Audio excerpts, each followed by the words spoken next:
महला पंजवा। परमेसर दिता बन्ना, दुख रोग का डेरा भन्ना। श्री गुरु अर्जन देव महाराज सच्चे पातशाह जी अगला शब्द उचारण करते हैं।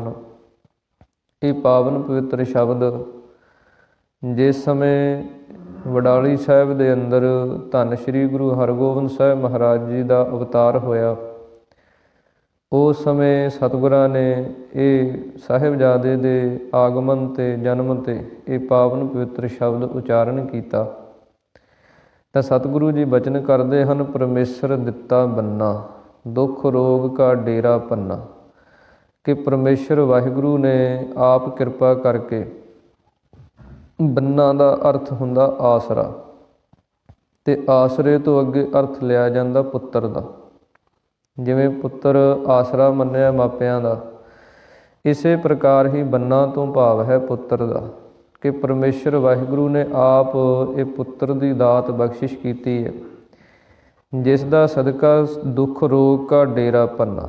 जिन्ना दुख सी, जिन्ना माता गंगा जी नूं ये चिंता सी कि साडे घर दे अंदर कोई संतान नहीं, ते उस समय जिन्ने ਜਿਹੜੇ ਕੋਈ ਪ੍ਰਿਥੀ ਚੰਦ ਤੇ ਉਹਦੀ ਘਰਵਾਲੀ ਕਰਮੋ ਸੀ, ਉਹ ਮਿਹਣੇ ਮਾਰਿਆ ਕਰੇ, ਉਹ ਸਾਰਾ ਜਿਹੜੀ ਚਿੰਤਾ ਸੀ, ਦੁੱਖ ਦਾ ਡੇਰਾ ਸੀ, ਉਹ ਭੰਨ ਗਿਆ, ਉਹ ਨਾਸ਼ ਹੋ ਗਿਆ।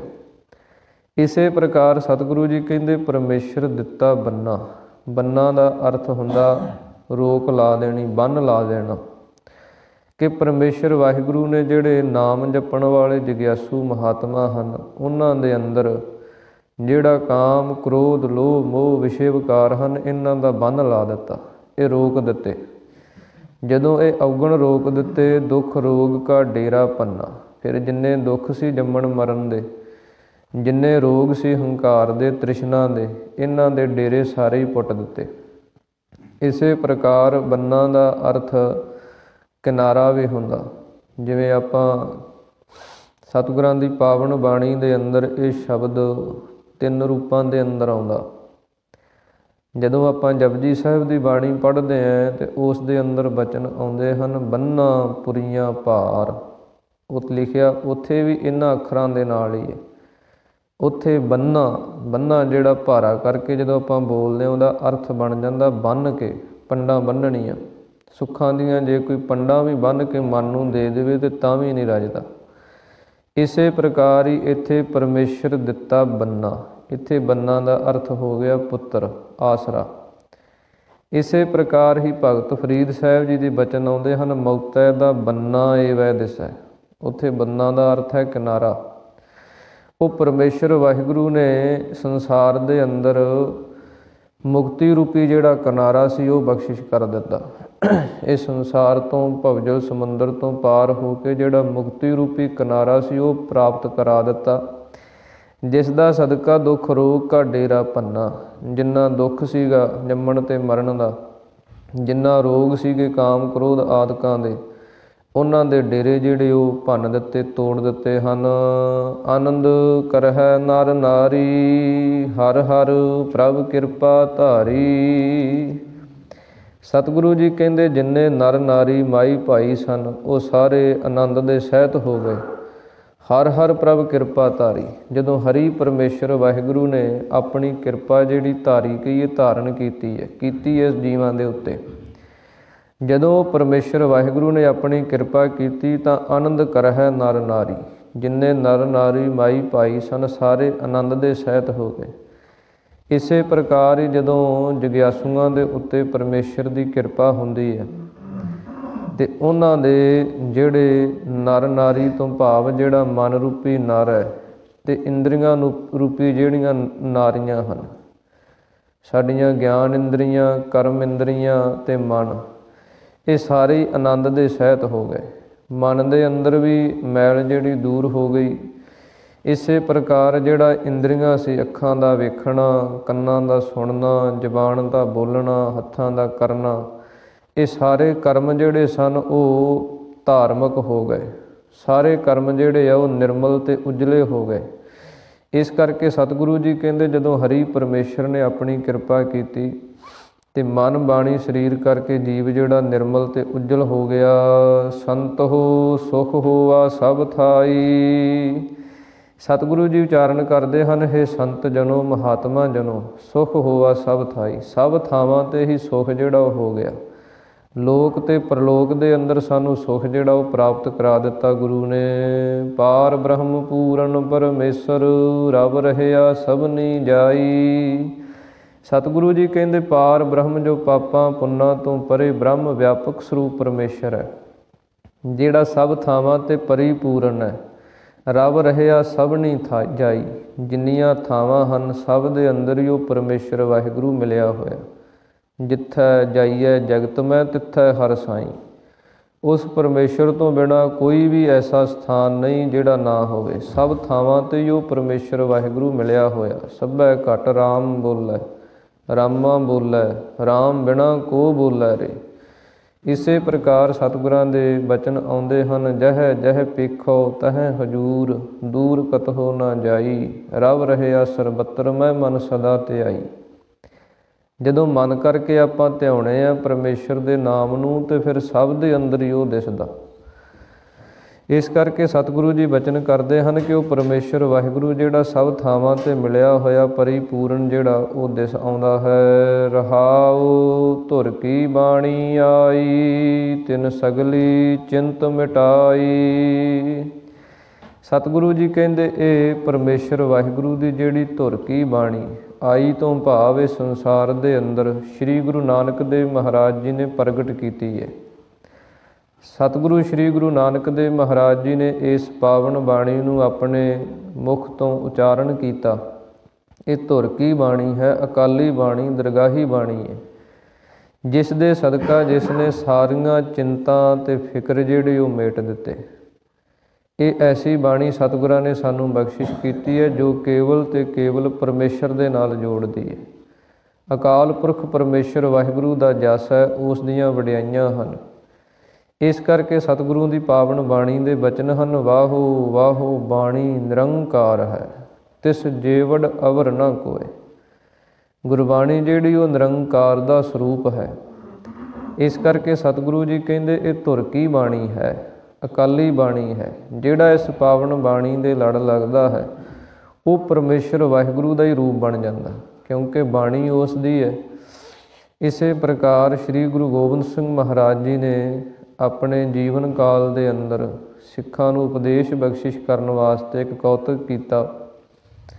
ਅਨੰਦਪੁਰ ਸਾਹਿਬ ਦੀ ਧਰਤੀ 'ਤੇ ਕੋਈ ਸਿੱਖ ਸਤਿਗੁਰਾਂ ਦੇ ਪਾਸ ਪਹੁੰਚਿਆ।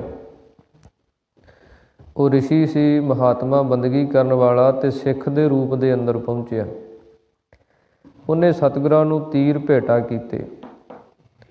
5 ਤੀਰ ਸਤਿਗੁਰਾਂ ਨੂੰ ਭੇਟਾ ਕਰਕੇ ਤੇ ਆਪ ਚਲਿਆ ਗਿਆ। ਤੇ ਸਤਿਗੁਰਾਂ ਨੇ ਉਹ ਤੀਰ ਜਿਹੜੇ ਸਨ 5 ਤੀਰ ਸਿੱਖ ਸੰਗਤਾਂ ਦੇ ਕੋਲੇ ਸੱਦ ਕੇ ਤੇ ਸਤਿਗੁਰਾਂ ਨੇ ਆਕਾਸ਼ ਵੱਲ ਨੂੰ ਚਲਾਉਣੇ ਸ਼ੁਰੂ ਕੀਤੇ। ਜਦੋਂ 5 ਤੀਰ ਸਤਿਗੁਰਾਂ ਨੇ ਚਲਾ ਦਿੱਤੇ ਤੇ ਸਿੱਖਾਂ ਨੂੰ ਹੁਕਮ ਕੀਤਾ ਵੀ ਜਿਹੜੇ ਤੀਰ ਚਲਾਏ ਹੈ ਉਹ ਲੱਭ ਕੇ ਲੈ ਕੇ ਆਓ ਵੀ ਕਿੱਥੇ ਕਿੱਥੇ ਡਿੱਗੇ ਹੈ। ਸਿੱਖ ਸੰਗਤਾਂ ਜਿਹੜੀਆਂ ਸਨ ਉਹ ਤੀਰ ਲੱਭਣ ਲੱਗ ਪਈਆਂ, ਪਰ ਤੀਰ ਜਿਹੜੇ ਕਿਸੇ ਨੂੰ ਨਾ ਮਿਲਣ, ਲੱਭੇ ਨਹੀਂ ਕਿਸੇ ਨੂੰ। ਜਦੋਂ ਵਾਪਸ ਆਏ ਤੇ ਕਹਿਣ ਲੱਗੇ, ਮਹਾਰਾਜ ਤੀਰ ਤੇ ਕਿਤੋਂ ਵੀ ਪ੍ਰਾਪਤ ਨਹੀਂ ਹੋਏ, ਥੱਲੇ ਹੀ ਨਹੀਂ ਆਏ। ਮਹਾਰਾਜ ਕਹਿਣ ਲੱਗੇ, ਆਕਾਸ਼ ਦੇ ਅੰਦਰ ਕਿੱਡੀ ਚੀਜ਼ ਸਿੱਟੀਏ ਹੇਠਾਂ ਆ ਜਾਂਦੀ ਹੈ, ਫਿਰ ਆਕਾਸ਼ ਦੇ ਅੰਦਰ ਕਿਸ ਨੇ ਰੋਕ ਲਏ। ਕਹਿਣ ਲੱਗੇ, ਮਹਾਰਾਜ ਇਹ ਤਾਂ ਆਪ ਜੀ ਜਾਣਦੇ ਹੋ, ਤੁਸੀਂ ਕਿਰਪਾ ਕਰੋ। ਤਾਂ ਉਸ ਸਮੇਂ ਸਤਿਗੁਰਾਂ ਨੇ ਸਿੱਖਿਆ ਬਖਸ਼ਿਸ਼ ਕੀਤੀ ਕਿ ਉਹ ਜਿਹੜੇ ਤੀਰ ਸਨ ਉਹਨਾਂ ਤੀਰਾਂ ਦੇ ਨਾਲ ਖੰਭ ਲੱਗੇ ਹੋਏ ਸਨ। ਤੀਰਾਂ ਦੇ ਨਾਲ ਖੰਭ ਲੱਗੇ ਹੁੰਦੇ। ਉਹ ਜਿਹੜੇ ਖੰਭ ਸਨ ਉਹ ਹੁਮਾਯੂੰ ਪੰਛੀ ਦੇ ਸਨ। ਇੱਕ ਐਸਾ ਪੰਛੀ ਹੈ ਜਿਹੜਾ ਆਕਾਸ਼ ਦੇ ਅੰਦਰ ਹੀ ਵਿਚਰਦਾ, ਧਰਤੀ 'ਤੇ ਨਹੀਂ ਆਉਂਦਾ। ਉਸ ਨੂੰ ਅਨਲ ਪੰਛੀ ਵੀ ਕਹਿੰਦੇ ਆ। ਉਸ ਪੰਛੀ ਦੇ ਜਿਹੜੇ ਖੰਭ ਸਨ ਉਹ ਜਿਸ ਹਵਾ ਦੇ ਅੰਦਰ, ਜਿਸ ਲੋਕ ਦੇ ਅੰਦਰ ਉਹ ਵਿਚਰਦਾ, ਉਹ ਉੱਥੇ ਚਲੇ ਗਏ। ਇਸ ਕਰਕੇ ਹੁਣ ਉਹ ਹੇਠਾਂ ਨਹੀਂ ਆ ਸਕਦੇ। ਅਤੇ ਸਤਿਗੁਰਾਂ ਨੂੰ ਸਿੱਖਾਂ ਨੇ ਬੇਨਤੀ ਕੀਤੀ, ਮਹਾਰਾਜ ਇਹਦੇ ਪਿੱਛੇ ਉਪਦੇਸ਼ ਕੀ ਹੈ।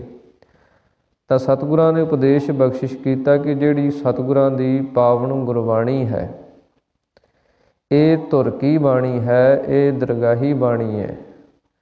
ਇਸ ਪਾਵਨ ਬਾਣੀ ਦੇ ਜਿਹੜੇ ਸ਼ਬਦ ਹਨ ਉਹ ਤੀਰਾਂ ਦੀ ਨਿਆਈ ਹਨ। ਇਹਨਾਂ ਪਾਵਨ ਬਾਣੀ ਦੇ ਸ਼ਬਦਾਂ ਦੇ ਨਾਲ ਜਿਨ੍ਹਾਂ ਦੇ ਮਨ ਲੱਗ ਜਾਂਦੇ, ਜਿਵੇਂ ਤੀਰਾਂ ਦੇ ਨਾਲ ਖੰਭ ਲੱਗ ਗਏ ਤੇ ਉਹ ਉਸ ਲੋਕ ਦੇ ਅੰਦਰ ਚਲੇ ਗਏ, ਇਸੇ ਪ੍ਰਕਾਰ ਹੀ ਜਿਨ੍ਹਾਂ ਦਾ ਮਨ ਇਸ ਪਾਵਨ ਬਾਣੀ ਦੇ ਸ਼ਬਦਾਂ ਦੇ ਨਾਲ ਲੱਗ ਗਿਆ, ਜਿਨ੍ਹਾਂ ਨੇ ਮਨ ਕਰਕੇ ਪਾਵਨ ਗੁਰਬਾਣੀ ਨੂੰ ਆਪਣੇ ਜੀਵਨ ਦੇ ਅੰਦਰ ਧਾਰਨ ਕਰ ਲਿਆ, ਉਹ ਸਤਿਗੁਰੂ ਜੀ ਕਹਿੰਦੇ ਫਿਰ ਉਹ ਅਕਾਲ ਪੁਰਖ ਪਰਮੇਸ਼ਰ ਵਾਹਿਗੁਰੂ ਦੇ ਵਿੱਚ ਹੀ ਸਮਾ ਜਾਂਦੇ। ਇਹ ਪਾਵਨ ਬਾਣੀ ਉੱਥੇ ਹੀ ਲੈ ਜਾਂਦੀ ਹੈ। ਇਸ ਕਰਕੇ ਸਤਿਗੁਰੂ ਜੀ ਕਹਿੰਦੇ ਧੁਰ ਕੀ ਬਾਣੀ ਆਈ ਤਿਨ ਸਗਲੀ ਚਿੰਤ ਮਿਟਾਈ। ਇਹ ਸਤਿਗੁਰੂ ਸ੍ਰੀ ਗੁਰੂ ਨਾਨਕ ਦੇਵ ਮਹਾਰਾਜ ਜੀ ਨੇ ਧੁਰ ਕੀ ਬਾਣੀ, ਅਕਾਲੀ ਬਾਣੀ ਜਿਹੜੀ ਉਹ ਸੰਸਾਰ ਦੇ ਅੰਦਰ ਉਚਾਰਨ ਕੀਤੀ। ਜੈਸੀ ਮੈਂ ਆਵੈ ਖਸਮ ਕੀ ਬਾਣੀ, ਤੈਸੜਾ ਕਰੀ ਗਿਆਨ ਵੇ ਲਾਲੋ। ਹਉ ਅਪ ਹੋ ਬੋਲ ਨ ਜਾਣਦਾ, ਮੈਂ ਕਹਿਆ ਸਭ ਹੁਕਮਾਓ ਜੀਓ। ਸਤਿਗੁਰੂ ਜੀ ਕਹਿੰਦੇ ਪਰਮੇਸ਼ਰ ਵਾਹਿਗੁਰੂ ਦੀ ਦਰਗਾਹੀ ਬਾਣੀ ਹੈ। ਇਹਦੇ ਦੁਆਰਾ ਜਿਨ ਸਗਲੀ ਚਿੰਤ ਮਿਟਾਈ, ਜਿੰਨੀਆਂ ਚਿੰਤਾਵਾਂ ਸਨ, ਫਿਕਰ ਸਨ, ਉਹ ਸਾਰੇ ਮਿਟ ਗਏ। ਜਦੋਂ ਆਪਣਾ ਮਨ ਦੁਖੀ ਹੋ ਜਾਂਦਾ, ਉਦਾਸ ਹੋ ਜਾਂਦਾ, ਤੇ ਜੇ ਸਤਿਗੁਰਾਂ ਦੀ ਪਾਵਨ ਬਾਣੀ ਆਪਾਂ ਪੜ੍ਹਨ ਲੱਗ ਜਾਈਏ, ਪਾਵਨ ਬਾਣੀ ਨੂੰ ਵਿਚਾਰਨ ਲੱਗ ਜਾਈਏ, ਪਾਵਨ ਬਾਣੀ ਦੇ ਉਪਦੇਸ਼ਾਂ ਨੂੰ ਕਮਾਉਣ ਲੱਗ ਜਾਈਏ, ਤੇ ਸਾਰੀਆਂ ਚਿੰਤਾਵਾਂ ਫਿਕਰ ਜਿਹੜੇ ਉਹ ਮਿਟ ਜਾਂਦੇ। ਇਸ ਕਰਕੇ ਸਤਿਗੁਰੂ ਜੀ ਕਹਿੰਦੇ ਇਹ ਧੁਰ ਕੀ ਬਾਣੀ ਜਿਹੜੀ ਹੈ, ਇਹਦੇ ਦੁਆਰਾ ਜਿੰਨੇ ਸਾਡੇ ਚਿੰਤਾਵਾਂ ਹਨ, ਦੁੱਖ ਹਨ, ਉਹ ਮੇਟ ਦਿੱਤੇ ਹਨ। ਦਇਆਲ ਪੁਰਖ ਮਿਹਰਬਾਨਾ, ਹਰ ਨਾਨਕ ਸਾਚ ਵਖਾਨਾ। ਸਤਿਗੁਰੂ ਜੀ ਕਹਿੰਦੇ ਦਇਆ ਦਾ ਜੋ ਘਰ ਪਰਮੇਸ਼ਰ ਵਾਹਿਗੁਰੂ ਹੈ, ਉਹ ਪੁਰਖ ਵਿਆਪਕ ਸਰੂਪ ਹੈ ਜਿਹੜਾ ਦਇਆਲ ਪੁਰਖ ਮਿਹਰਬਾਨਾ। ਜਦੋਂ ਉਸ ਨੇ ਆਪਣੀ ਮਿਹਰ ਕੀਤੀ, ਰਹਿਮਤ ਕੀਤੀ, ਹਰ ਨਾਨਕ ਸਾਚ ਵਖਾਨਾ, ਤਾਂ ਸਤਿਗੁਰੂ ਜੀ ਕਹਿੰਦੇ ਇਹ ਅਸੀਂ ਸੱਚਾ ਵਿਖਿਆਨ ਕੀਤਾ ਹੈ। ਜੋ ਪਾਵਨ ਗੁਰਬਾਣੀ ਦੀ ਰਚਨਾ ਹੈ, ਇਹ ਨਿਰੋਲ ਸੱਚ ਹੈ। ਇਸ ਦੇ ਅੰਦਰ ਕੋਈ ਕਿਸੇ ਪ੍ਰਕਾਰ ਦਾ ਵੀ ਕੋਈ ਰੱਤੀ ਮਾਤਰ ਵੀ ਜਿਹੜਾ ਝੂਠ ਉਹ ਨਹੀਂ ਹੈ। ਸਤਿਗੁਰਾਂ ਦੀ ਪਾਵਨ ਗੁਰਬਾਣੀ ਤਿੰਨੇ ਕਾਲਾਂ ਦੇ ਅੰਦਰ ਸੱਚ ਸਰੂਪ ਹੈ। ਜੋ ਜੋ ਸਤਿਗੁਰਾਂ ਨੇ ਉਪਦੇਸ਼ ਬਖਸ਼ਿਸ਼ ਕੀਤੇ ਹੈ, ਉਹ ਸਾਰੇ ਸਤਿਗੁਰੂ ਜੀ ਕਹਿੰਦੇ ਸੱਚ ਨੂੰ ਜਿਹੜਾ ਅਸੀਂ ਵਿਖਿਆਨ ਕੀਤਾ ਹੈ। ਇਸ ਕਰਕੇ ਸਤਿਗੁਰੂ ਸ੍ਰੀ ਗੁਰੂ ਅਰਜਨ ਦੇਵ ਮਹਾਰਾਜ ਜੀ ਬਚਨ ਕਰਦੇ ਹਨ, ਹਰ ਨਾਨਕ ਸਾਚ ਵਖਾਨਾ। ਇਹ ਜੋ ਸੱਚ ਸਰੂਪ ਪਰਮੇਸ਼ਰ ਵਾਹਿਗੁਰੂ ਹੈ, ਉਸ ਦੀ ਮਹਿਮਾ, ਉਸ ਦੇ ਜਸ ਨੂੰ ਅਸੀਂ ਵਿਖਿਆਨ ਕਹੀਏ, ਵਰਣਨ ਕੀਤਾ ਹੈ। ਸੋ